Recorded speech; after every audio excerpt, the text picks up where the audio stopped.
really it boils down to understanding social intelligence. And social intelligence is a very interesting area, I think, in business. It's becoming more mainstream. But let's start off right there, Kathleen. Let's what is social intelligence? Let's kind of go from there.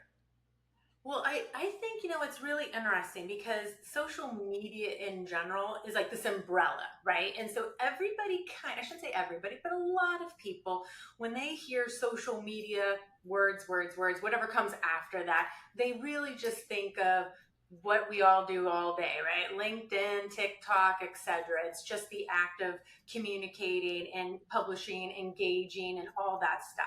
The kind of the general conversation, which is great and super important. It's great from a community standpoint. It's great from a business standpoint.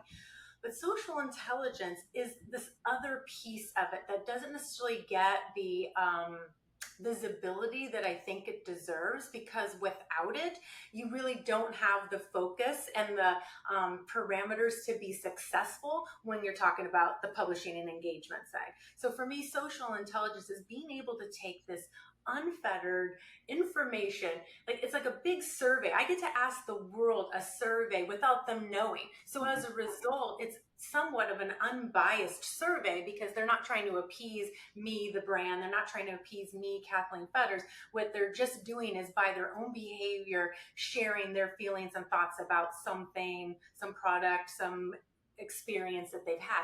I get to go in with social intelligence and I get to pull out all of the important pieces and take that and inform not just social media, not just content, but I can do that to inform really truly any aspect of business. And I think that's the difference of kind of social media listening. It's important. So, that campaign went well or what have you. That's really good. And you need to have that.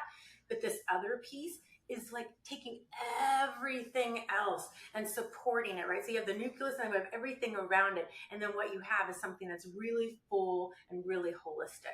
So I love social intelligence in the sense that I have an impact now with this information and data to influence where to open a storefront, what kind of content we should be writing, what kind of benefits should we be offering our current employees, and what do we need to do in regards to talent acquisition. I mean, it really runs the gamut. And I think that's why I get so excited about it, because to me, the possibilities are truly endless.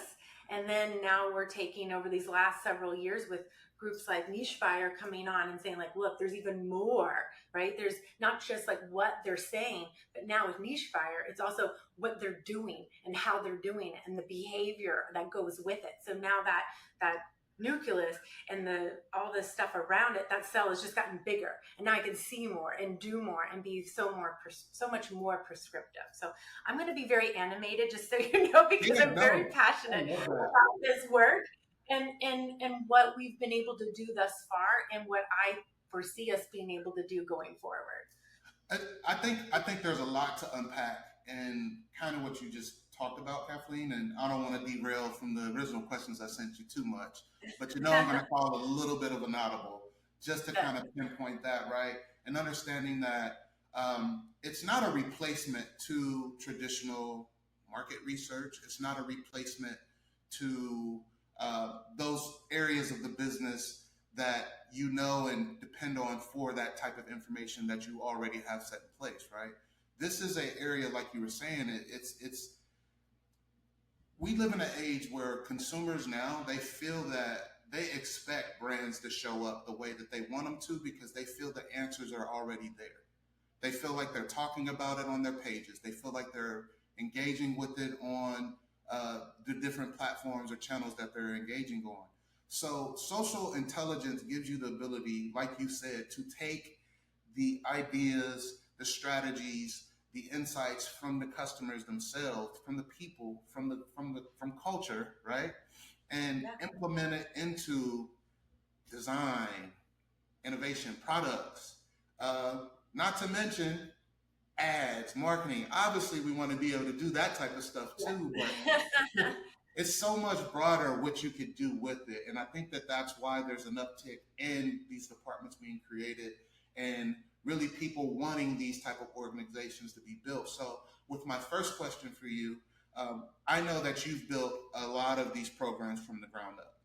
Mhm. Um, could you share like a specific example of a program that you developed and the impact that it had on its organization?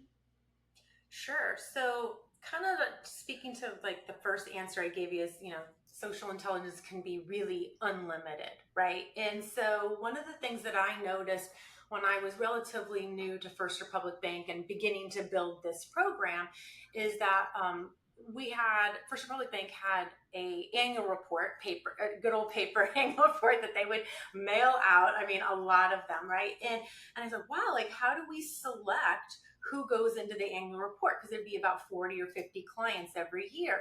And there was a very kind of manual process, and it made sense to me, and it wasn't broke, so it didn't need fixing, but it did need optimization. And I said, well, what happens if somebody you featured in the annual report may say something or take an action that is not commiserate with the values of our brand? And nobody had an answer, right? Because nobody had thought about it, because nobody was doing anything about it. So it really started what I called the brand due diligence review program at First World Bank. Very small. I said, once you have your list of who is potentially able to be in the annual report, let's go ahead and let's use social intelligence tools to understand more about who they are and how they interact and engage, or not interact or engage publicly, because this is a brand reputation situation. You are mailing this out to 500,000 people every year. And so let's just make sure that everybody is aligned with the values, not just from when they walk in the door to drop a deposit off or make a withdrawal, but are they aligned in our values in all of their aspects of their public life? So Mhm. great. So that was a very small start. But then, as you know, Khalil, like when you're looking at data, that data is as good as the moment you're looking at it. And the second you're not looking at it, it becomes stale. It's kind of like you buy a new car and the price goes down the minute you drive it off the lot. It's the same thing with data.